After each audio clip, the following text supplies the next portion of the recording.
Welcome to faith inside with Salman. ये video आपके सामने बड़े इंटरेस्टिंग थंबनेल के साथ, बड़े इंटरेस्टिंग टाइटल के साथ, जिस पे लिखा हुआ है इस्लाम पर 6 सवालों का चैलेंज 6 एक्स मुस्लिम को। जैसे कि आप थंबनेल में देख रहे हैं, मैंने नंबरिंग कर दी है सीनियरिटी से, जूनियर के हिसाब से। नंबर 1 मैंने दिया है पाकिस्तानी मुल्क यानी हारिस सुल्तान को, नंबर 2 जफर हेरिटिक को, नंबर 3 गालिब कमाल को, नंबर 4 साहिल को, नंबर 5 एडम को, नंबर 6 एक्स मुस्लिम समीर को। इसके अलावा भी रह गए होंगे लेकिन कोई मसला नहीं है। 6 ऐसे सवाल हैं जो खुद एक्स मुस्लिम इस्लाम के खिलाफ लोगों को वर्गलाने के लिए, प्रोपोगंडा करने के लिए इस्तेमाल करते थे। वही सवाल हमने इनसे पूछे, उन्हीं सवालों की दलील पूछी, और ये बड़े प्रोमिनेंट सवाल हैं जो स्लेवरी से रिलेटेड है, जो वॉर क्राइम से रिलेटेड है, और बड़े इंटरेस्टिंग टॉपिक्स पर है जो माइनर मैरिज से रिलेटेड है। इनकी ये वो इंपॉर्टेंट सवाल है जो एक्स मुस्लिम समझता है कि भाई इस्लाम के खिलाफ उनका सबसे बड़ा हथियार है, और वही टेबल्स हमने यहाँ टर्न करने की कोशिश की और उनको चैलेंज दिया है इस दावे के साथ कि इंशाल्लाह इनमें से कोई भी हमारे 6 सवालों के जवाब नहीं ला पाएगा। इससे पहले मैं एक पोस्ट में भी इनको कमेंट कर चुका हूं, मेंशन कर चुका हूं, इसका कोई जवाब नहीं आया। इसका रीज़न हमारे चैनल की बहुत कम व्यूअरशिप हो सकती है, मैं इससे इनकार नहीं करता। मैं नहीं चाह रहा कि तुम मेरे नाम लेके जवाब दो, लेकिन अपनी अपनी स्ट्रीम्स पर तो तुम्हें कम से कम ये जवाब देना बनता है।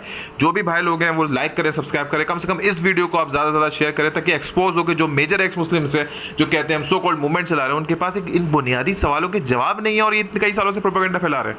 स्टार्ट करता हूं मैं सबसे पहले सवाल से। सबसे पहला सवाल मेरा है एडम से, ठीक, और वो सवाल है, हाल ही में उसने एक वीडियो बनाई जिसमें उसने कहा हिबा करने के हवाले से रसूलुल्लाह के करैक्टर को ख़राब करने की कोशिश करी, एसिनेट करने की कोशिश करी, और ये कहा कि कुरान जो है, साहिल भी उसमें साथ था, कुरान जो है रसूलुल्लाह की ख्वाहिशें पूरी करने में आगे बढ़ता है। उसका कॉन्टेक्स्ट ये लिया कि रसूलुल्लाह जिससे चाहते थे, इन्होंने ये रास्ता खोला नाउज़ुबिल्लाह कि जो भी औरतें हिबा करना चाहती हैं, बगैर मेहर के नबी से निकाह करना चाहती हैं, वो कर सकती हैं, ये ख़ास चीज़ रसूल के लिए, और इस तरह के रास्ते खोले।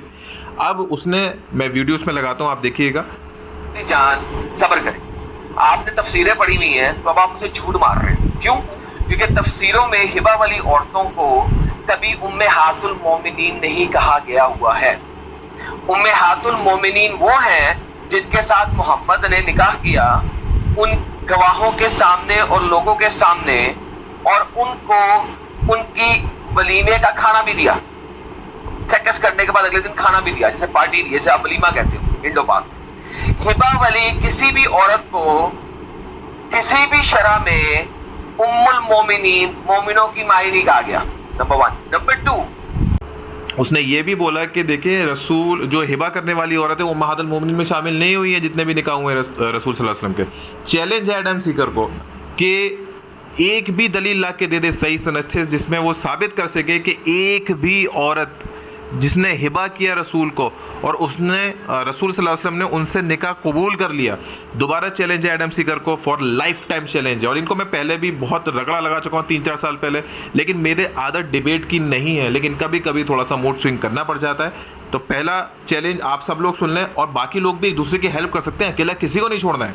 आप जितने भी आपके चेले चपाटे हीटेड डिबेट जैसे लोग हैं, और आपके फैजू टाइप के हैं, साजिद हैं, सोहेल हैं, और इस टाइप के चेले चपाटे, इनकी भी मदद ले सकते हैं। आप एक दूसरे की मदद करें, सबकी मदद करें, और बताएं कि जो एडम सीकर ने साहिल के साथ बैठ के इल्ज़ाम लगाया कि नबी सल्लल्लाहु अलैहि वसल्लम के पास हिबा वाली औरतें थीं, उम्महातुल मोमिनीन नहीं कहलाई जाती थी, और ये रसूल ने इसे मामला किया। तो एक सही सनद से दलील दें जिसमें हमें वाज़ेह पता चले कि नबी सल्लल्लाहु अलैहि वसल्लम के पास ऐसी औरतें थी जिन्होंने हिबा किया, तो नबी ने भी उनसे निकाह कबूल किया था। चैलेंज नंबर 1 है।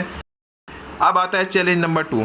चैलेंज नंबर 2 ये मैं डायरेक्ट करता हूँ साहिल को और समीर को, प्राइमरली साहिल से करता हूँ कि अभी रामगिरी महाराज के पास वो गया, उसने एक प्रोपेगेंडा फैलाने की कोशिश करी, और उसने बोला कि रसूलुल्लाह सल्लल्लाहु अलैहि वसल्लम ने बनु कुरैज़ा की बच्चियों को और औरतों को बाजार में भेजा, नज्द के बाजार में, और हथियार खरीदे। अब इसका हवाला उसने जहाँ से भी दिया मुझे से मतलब नहीं, क्योंकि अपने पहले ज़माने में अहले हदीस रहा है, क्योंकि सब लोग जानते हैं कि इस्लाम में एक उसूल काम करता है जो कि सही सनद का उसूल है, जो मजबूत बात का उसूल है, जो आपस में नहीं टकराना चाहिए। उसके बावजूद भी उसने ये प्रोपेगेंडे के तहत इस्लाम को, प्रॉफिट को क्रिटिसाइज़ करने के लिए वाली बात की कि रसूल ने जो है नज्द के बाजार में जाके औरतों को बेचा और हथियार खरीदे। ने बाकायदा बनु कुरैज़ा की लौंडियों को नजद के बाजार में बेचा। आप रसूलुल्लाह की बायोग्राफी पढ़े, तबरी पढ़ ले, उसमें आपको ये बात मिल जाएगी। अगर रेफरेंस चाहिए मेरे चैनल पे आ जाना, स्ट्रीम में मैं रेफरेंस दे दूंगा। आपके लोगों ने लिखा हुआ है, आपके हिस्टोरियन ने लिखा हुआ है कि बेचा, औरतों को बेचा स्लेव बना के।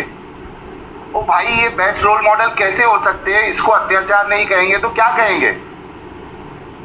और किस लिए बेचा? उससे उनको घोड़े और असले खरीदने थे। बताना चाह रहा हूँ कि आपके रसूल अल्लाह ने खुद बजाते खुद लौंडियों को बेचा है सर। और ये आपके सामने हवाला है सीरत हलबिया उर्दू से, और जिद दूसरी है निस्फ आखिरी हिस्सा है सीरत हलबिया, इमाम हलबिया की किताब है।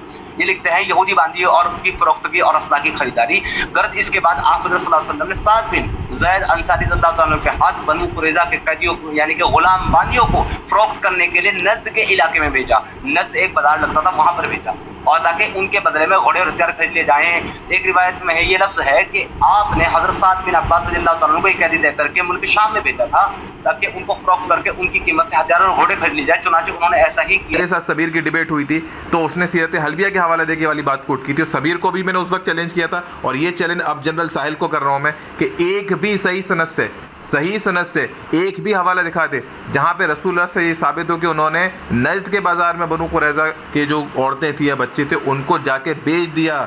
एक ये चैलेंज है, और ये चैलेंज फिर सबको ये, लेकिन खास तौर से साहिल को है। और आप लोगों से जो 6 के 6 एक्स मुस्लिम जो मैंने थंबनेल में डालें, प्लीज़ बच्चे की हेल्प कर देना। बच्चा कुछ ना कुछ तो करे, वरना ना कट जाएगी।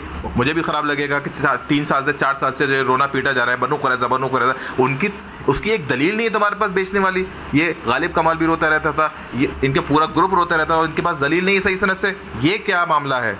अब आते हैं तीसरे चैलेंज की तरफ। तीसरा चैलेंज मैंने तीसरे बदनाम ज़माना एक्स मुस्लिम ज़फ़र हेरेटिक को दिया। ज़फ़र हेरेटिक जो कि एक प्रोपोगेंडिस्ट है, मतलब इन सब में अगर मैं सबसे ख़राब एक्स मुस्लिम कहूँगा, झूठा कहूँगा, मक्कार कहूँगा, तो ज़फ़र हेरेटिक है। जिस तरह से नबी असली जो उसका दोस्त है उसके एनिमेशन चुरा के बिल्कुल ही एक्सेजरेट करके बातें बताता है, वो एक अलग लेवल का कमीना है। लेकिन ज़फ़र भाई, आपसे एक सवाल है, इज्जत इसलिए दे रहा हूँ क्योंकि बाद में उतारनी है तुम्हारी, कि तुमने अम्मा सफ़िया के हवाले से जब अपनी एक एनिमेटेड वीडियो बनाई थी तो उसमें तुमने 2 हवाले दिए थे और कहा था, मैं वीडियो साथ में लगाऊंगा सबकी, रसूलुल्लाह में दिया को सफिया के बदले 2 गुलाम लौंडी दी गई, लेकिन सही मुस्लिम की हदीस के हिसाब से उसको 7 गुलाम मिले। ऐसा क्या हुआ कि 2 गुलामों से बात 7 गुलामों तक पहुंच कि अम्मा सफ़िया जब कैदी बन के आ गए, उनके लोग जो कैदी बन के आ गए, तो तुमने एक हवाला दिया जिसमें लिखा हुआ था कि 2 लड़कियों के बदले में रसूल ने अम्मा सफ़िया को छुड़ाया या फिदिया दिया।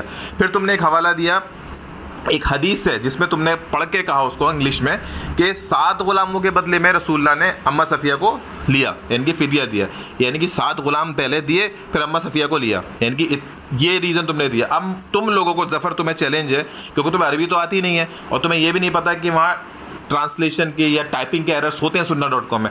अब तुम्हें ये चैलेंज है कि तुम मुझे बताओ कि जब कोई भी एक ऐसी सही हदीस है जिसमें ये साबित है कि रसूलुल्लाह ने गुलाम दिए, 7 गुलाम दिए अम्मा सफ़िया को छुड़ाने के लिए, 7 गुलाम दिए या 2 लड़कियां दी, जो तुम हवाला दे रहे हो, जो भी सनद से दे रहे हो उसकी मुझे सही सनद ला के दो कि 7 गुलाम कहाँ दिए। अब तुम फ़ौरन बोलोगे वहाँ लिखा तो 7 स्लेव्स, नहीं वहाँ नहीं लिखा। अकल के दुश्मन अरबी पढ़ोगे तो वहाँ लिखा हुआ है 7 हेड्स। 7 हेड्स का मतलब ये होता है कि 7 गुना कीमत दी, यानी कि आम तौर पे जो एक फिदिया छुड़ाने की जो कीमत दी जाती है उसकी 7 गुना या 7 गुलामों की जितनी कीमत दी, 7 गुलाम नहीं दिए। लेकिन अगर इसके अलावा भी तुम्हारे पास कोई सही सनद से दलाइल मौजूद है जिसमें ये लिखा हुआ है कि 7 गुलाम दिए, तो चैलेंज है तुम्हें कि तुम ला के मुझे दो। और भाई लोग जो भी 5 के 5 एक्स मुस्लिम है, इस बच्चे की हेल्प कर देना, बच्चा परेशान ना हो जाए।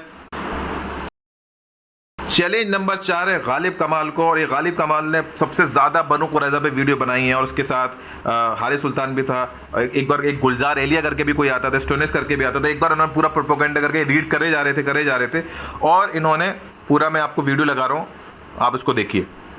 इस तरह नौबत बनौबत रसूल अल्लाह ने सबको कत्ल करवा दिया। ये है जी तारीख़ तबरी के मुताबिक। तो बनी कुरैज़ा के कत्ल होने वालों की तादाद 600 से 900 के दरमियान थी, और ये सब लोग रसूल अल्लाह की मौजूदगी में कत्ल हुए। इनको हजरत अली, हजरत जुबैर बिन अलवाम और कबीला बनु औस के चंद मर्दों ने कत्ल किया।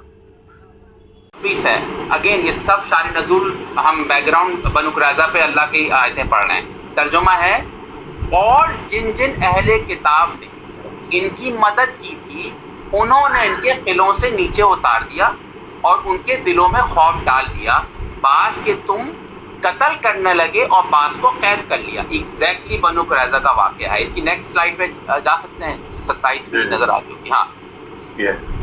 हाँ 27वीं क्या है?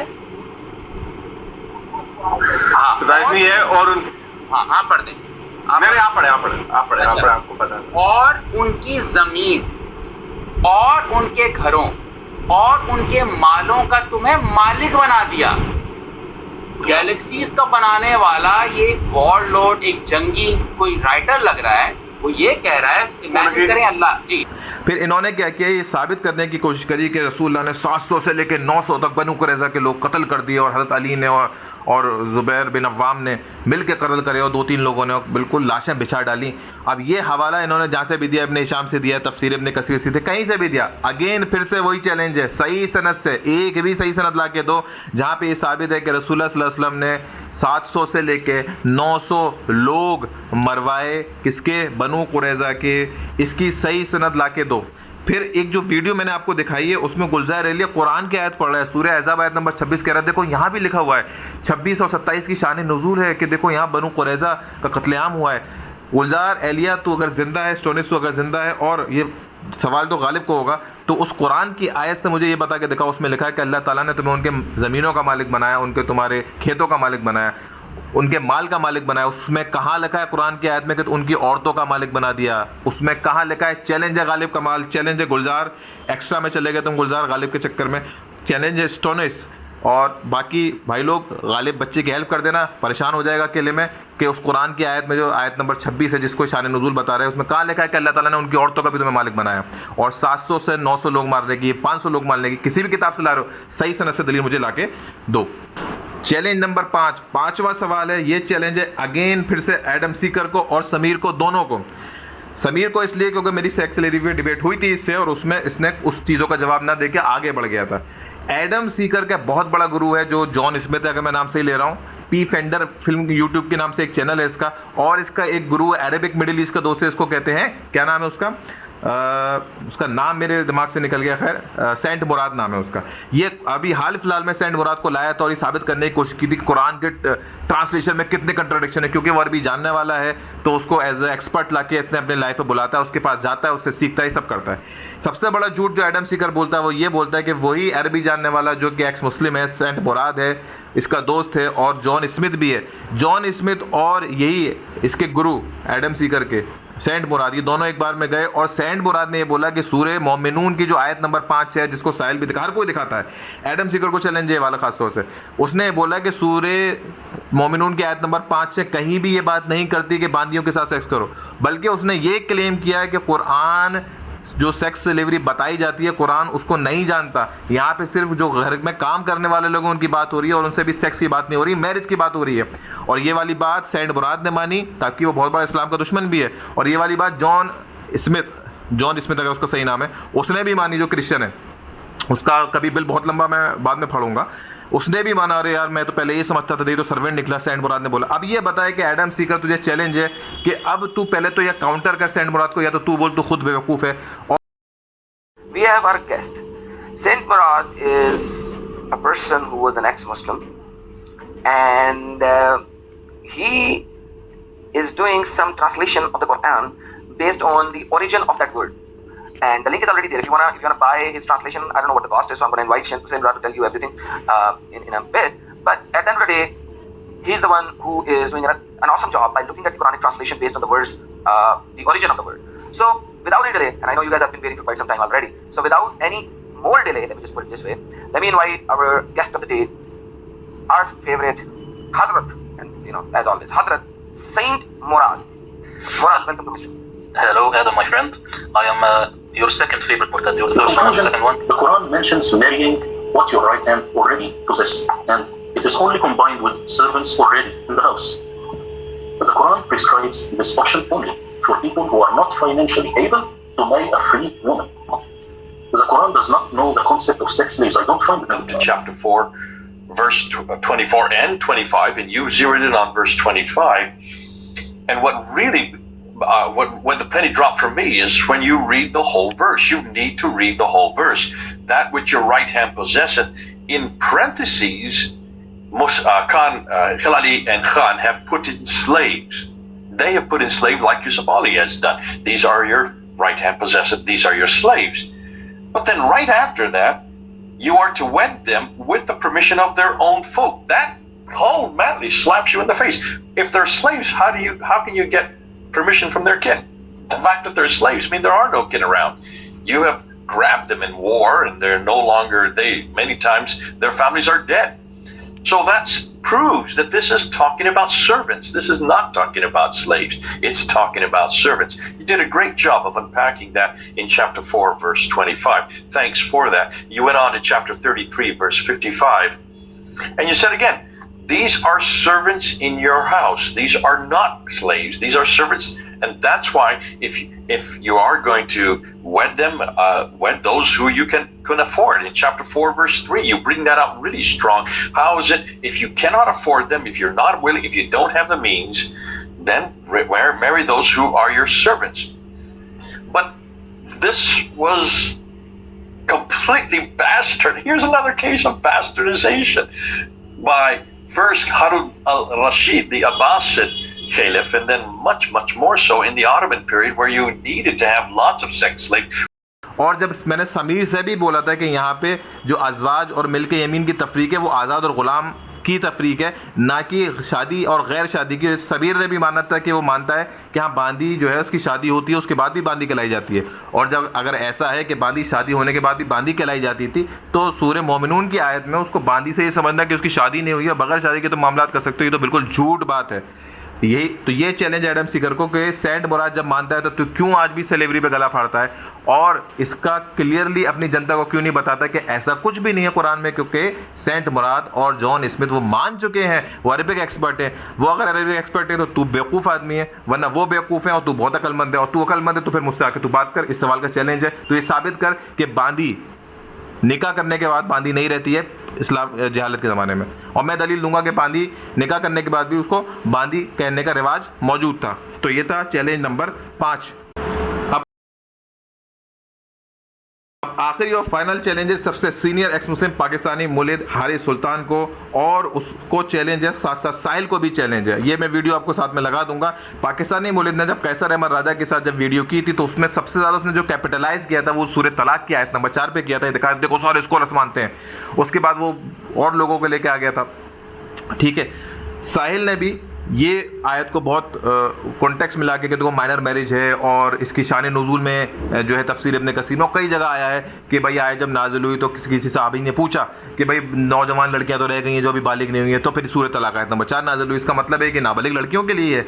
अब ये चैलेंज है हारिस सुल्तान को कि सूरह तलाक आयत नंबर 4 में जो शान नुज़ूल है, जिसमें सहाबा के हवाले से बात हो रही है कि जब यह कुछ हिस्से बयान कर दिए गए इद्दत के, तो बच्चियों नौजवान लड़कियों का, नाबालिग लड़कियों का रह गया, और उसका जब सवाल किया गया तो ये आयत नाज़िल हुई। ये शान नुज़ूल ज़ईफ़ है। तफसीर इब्न कसीर ऐसा लड़कियां जो उस उम्र पर नहीं पहुंची कि उन्हें हैज आने लगे, उनकी भी इद्दत 3 महीने रखी गई है। इद्दत फिर मैं वही कह रहा हूँ, ये उसी की इद्दत होती है जिसके साथ मुबाशरत की जाती है। कुरान साफ तौर पर कहता है कि जिनको हाथ अल्लाह ने नहीं लगाया, जिन मर्दों ने जिनको अपनी बीवियों का हाथ लगाया, उनकी इद्दत नहीं होती। यही मुफ्ती तकी उस्मानी जो हमारे मुफ्ती बायसी साहब हैं, उनके उस्ताद वो भी ये कह रहे हैं वो नाबालिग लड़कियां जिन्हें अभी माहवारी आनी शुरू ही नहीं हुई। 65 की जो इब्ने कसीर में दिया है उसमें क्या लिखा हुआ है कि मुलाहिजा हो सूरत बकरा की आयत इसी तरह कि वो लड़कियां जो इस उम्र को नहीं पहुंची कि इन्हें हैज आए, इस उम्र तक नहीं पहुंची कि इन्हें हैज आए, इनकी इद्दत भी यही 3 महीने रखी गई है। तो बिल्कुल साफ है कि कुरान जो बात कर रहा है 65:4 वो उन लड़कियों की, उन बच्चियों की बात कर रहा है जिसको अभी तक हैज आना स्टार्ट नहीं हुआ। भाई आपने कहा मुझसे कि हम हार्मोनल चेंज मांगते हैं, ठीक है, हार्मोनल चेंज, हार्मोनल प्रॉब्लम की वजह से बच्ची को हैज नहीं आए, ठीक है। और हमने कहा कि भाई रूल जो होता है वो जनरल कर लिया जाता है, जो आमतौर पे होता है। आमतौर पे बच्ची को पीरियड्स तब नहीं आते हैं जब उसकी उम्र नहीं हुई होती है। अब आपने कहा कि हम यहाँ से मानते हैं, आप कहाँ से मानते हैं? तो हमने बोला भाई हम यहाँ से मानते हैं, कसीर साहब दिख रहे हैं। ये शान नुज़ूल को सही सनद से मुझे साबित कर दो। इस शान नुज़ूल को तफसीर इब्न कसीर में है, कहीं भी है, कई किताबों में है, तबरी में है, इब्न अब्बास की तफसीर में, हर जगह है। इस शान नुज़ूल को मुझे सही सनद से साबित कर दो कि ये आयत बच्चियों के बारे में उतरी। ये चैलेंज है हारिस सुल्तान तुम्हें और साहिल तुम्हें भी, क्योंकि तुमने भी शॉर्ट्स पे बहुत डालें। और भाई लोग बाकी से रिक्वेस्ट है कि साहिल की और हारिस की बच्चों की हेल्प कर देना, बच्चे परेशान ना हो जाएं। तो ये थे हमारे 6 चैलेंज, 6 सवालों की शक्ल में चैलेंज, 6 एक्स मुस्लिम्स को चैलेंज थे, और ये मैंने प्रोमिनेंट एरिया से उठाएं, जो कि आप सबसे पहले देखेंगे हिबा करने के हवाले से, जो नबी की शादी से रिलेटेड है, जिसको बहुत मुद्दा बनाया जाता है। फिर बनु कुरैज़ा के हवाले से मैंने 2 सवाल किए, फिर अम्मा सफ़िया के हवाले से सवाल किए, फिर सेक्स स्लेवरी के हवाले से सवाल किया, और फिर माइनर मैरिज के हवाले से सवाल किए। ये मैंने 90% जो प्रोमिनेंट सवाल हैं वो मैंने कर दिया, और चैलेंज है, आप यकीन मानो, बेफिक्र रहो। सलमान भाई का कहना है जवाब नहीं आ पाएगा इस जन्म में, और भाई जो भी इनके चले चपाटे हीटेड डिबेट साजिद वगैरह, भाई इनकी हेल्प कर देना, बच्चे रो जाएंगे, बच्चे परेशान हो जाएंगे। तो चलता हूँ मैं, आज के लिए बस इतना ही। सलाम अलैकुम। लाइक करें, सब्सक्राइब करें, शेयर करें।